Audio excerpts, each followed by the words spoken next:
years ago, they had plenty of time to prepare for an eruption that didn't happen. This time they had an eruption very quickly and no time to really prepare.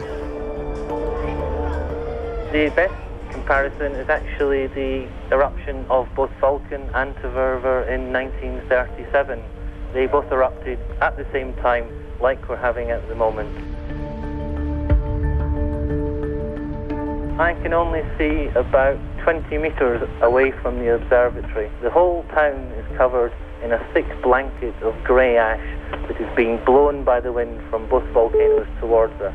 So it is very difficult to actually see what is going on at the moment. Hearing the volcanologist's voice today still provides a chilling experience, as he clearly wasn't aware of the full extent of the natural disaster that had just happened. During those dramatic days, the European Union, together with other international organizations, came to help Papua New Guinea, outside its official role as a development partner, but in humanitarian assistance instead. The volcanic eruptions affected everyone from all walks of life, and there was a lot of foreign aid and assistance came in to help relocate people, which they did, mainly for those impacted villages, to buy up a couple of old plantations, subdivide them, and allow people to resettle on those closer to Kokopo, away from the impact of those volcanic areas. So many of those people have never really gone back to those villages.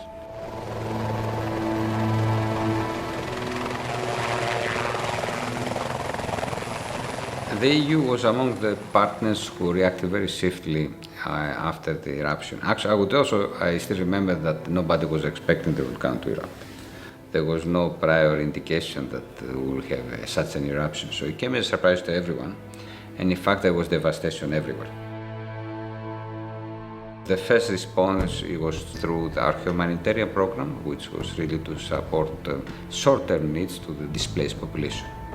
But very soon we tried to mobilize resources for longer-term restoration and rehabilitation. Because it's volcanic soil, it doesn't have much in the way of water retention, so it's quite difficult for those village people to get fresh water. So the European Union put bores and hand wells and things into a lot of those villages around the backside of the volcanoes. It was quite a big project that was going on in East New Britain just before the eruptions, and carried on for a little bit afterwards, because a lot of those water sources got damaged by volcanic ash going into them and became undrinkable.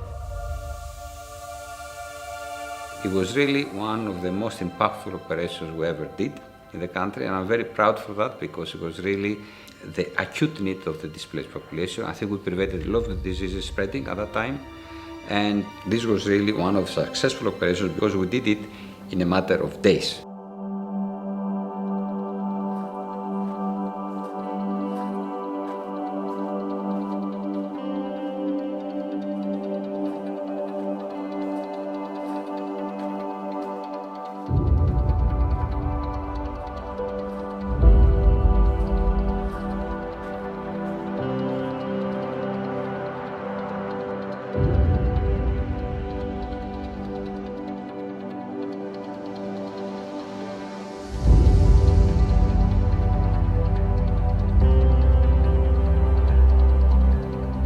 Changing the course of time, of course, is an impossibility.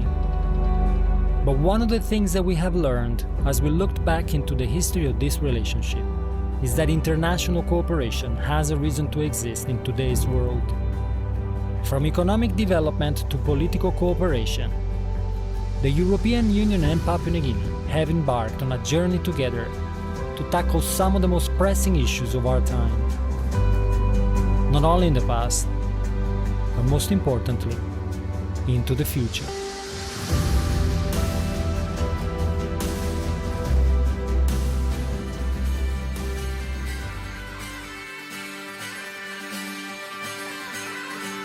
Si può fare, si può fare, si può prendere o lasciare, si può fare, si può fare.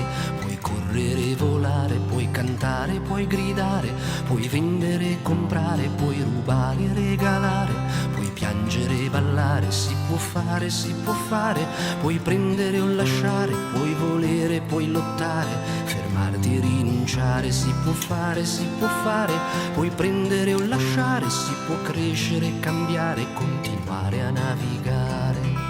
Si può fare, si può prendere o lasciare, si può fare, partire, ritornare, puoi tradire, conquistare, puoi dire, puoi negare, puoi giocare, lavorare, odiare, poi amare, si può fare, puoi prendere o lasciare, puoi volere, puoi lottare, fermarti e rinunciare, si può fare, puoi prendere o lasciare, si può crescere, cambiare, continuare